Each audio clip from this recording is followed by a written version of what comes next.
To introduce author of the upcoming book, Risky Business in China, Jeremy Gordon. Jeremy is also a founder of China Business Services, a consulting firm here based in London. So, Jeremy, why don't you first just tell us a little bit about your background with China and what brought about the creation of this book? Okay. Well, I have to take quite a large step back to how I got involved with China, but I'm not going to give you a whole life history. Back in 1987, I embarked on a gap year in the British Army with the Gurkhas and was posted out to Hong Kong, which at that time was, of course, still basking in colonial glory.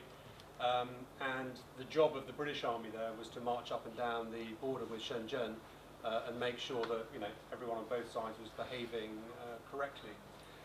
And I go back to that period just over 25 years ago because in that time you probably managed to squeeze in more than 100 years of change. And that's one of the key themes of the book, is that the pace of change in China is so rapid that unless you are very, very careful, you take the right mitigating actions, you are liable to trip up over yourself because you don't keep up with the pace of change. And whether it's policy and regulation, whether it's market forces, whether the internal or external issues, you're just going to fall over yourself. And we've seen time and time again companies, international companies in China, from the very large to the small, having what I see to be often avoidable problems. And many of you probably, if you're interested in China, you've read books like Mr. China, Tim Clissold's book, and a number of others that highlight very effectively the trouble that people face doing business in China and the risks that people face. And very little in the way of how to avoid those risks. What are the tools you need to operate in China successfully and avoiding those sort of local risks that you find in China that perhaps are not completely dissimilar risks than you would find elsewhere in the world. Financial fraud. We had a global financial crisis that was born in the Western financial world. So we have a lot of the same problems, but they work a little bit differently in China. So you've got to put on a sort of slightly different lens in your glasses to be able to read the risk in China properly, and that's really the aim of the book. So with all this risk in China, though, what is the attraction? I mean, why are international businesses finding China worth the risk? Right. Well, I think the story of the last 30 years has been international business engagement with China. But again, it comes back to this issue of change. When I was working in Hong Kong in the early and mid-90s, the story was all about how can companies get access to the China market, how can you set up manufacturing businesses in China for export. And for a lot of those joint ventures that set up in the 90s, they were actually mandated that they had to export their products.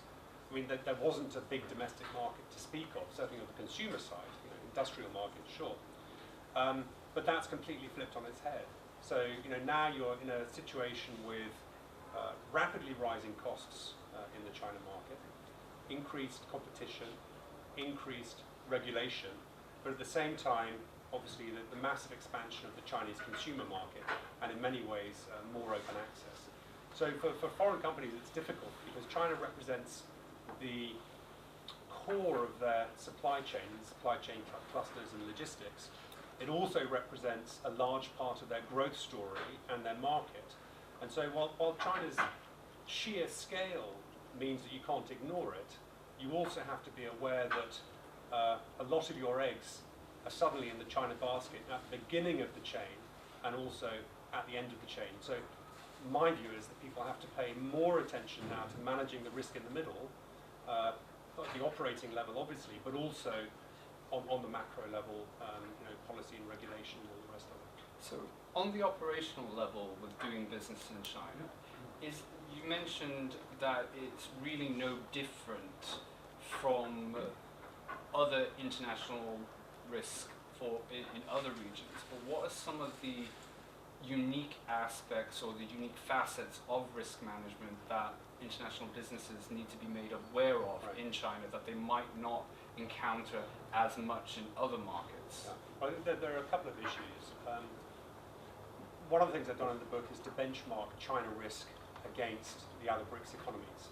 So there are a number of measures around things like corruption and ease of doing business and things like that, credit ratings in terms of risk analysis.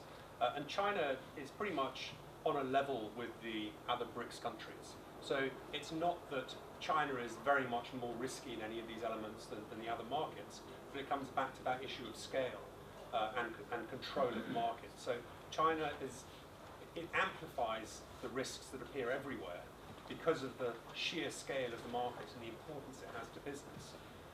On top of that, you have these localized risk issues that you talk about. I see you've got a face value up here, all about face.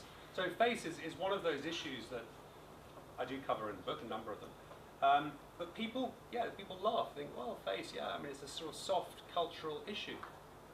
Stephen and I were actually at a conference in London a few months ago, where one of my co-panelists was running a real estate business in Portugal, who had lined up 5 Chinese customers in a group to come and buy their investment visa properties. Basically, you can buy investment visa in Portugal, €500,000 per property.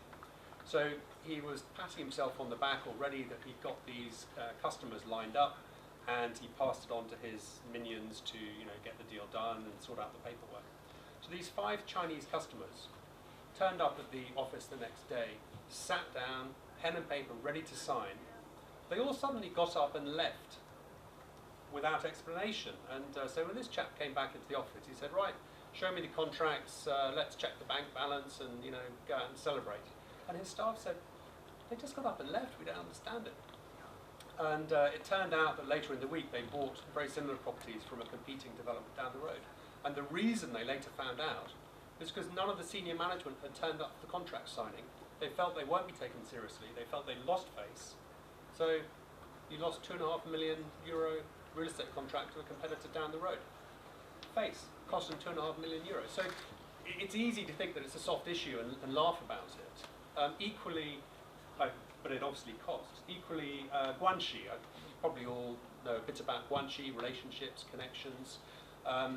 People take that a little bit more seriously, and it's probably a bit better understood than face in many parts. But again, it's not without risk.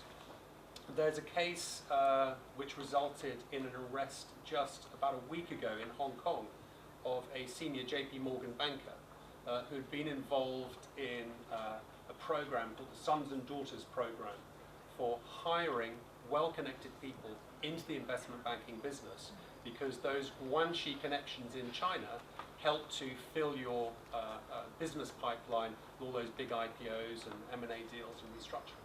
And they were able to measure, in fact they did measure in a spreadsheet, the direct linkage between these hires of influential, powerful people in China with new business coming in.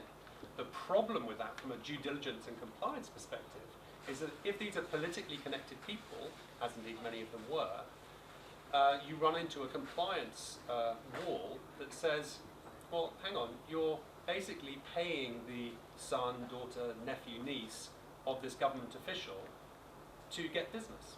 So maybe this is actually a bribe.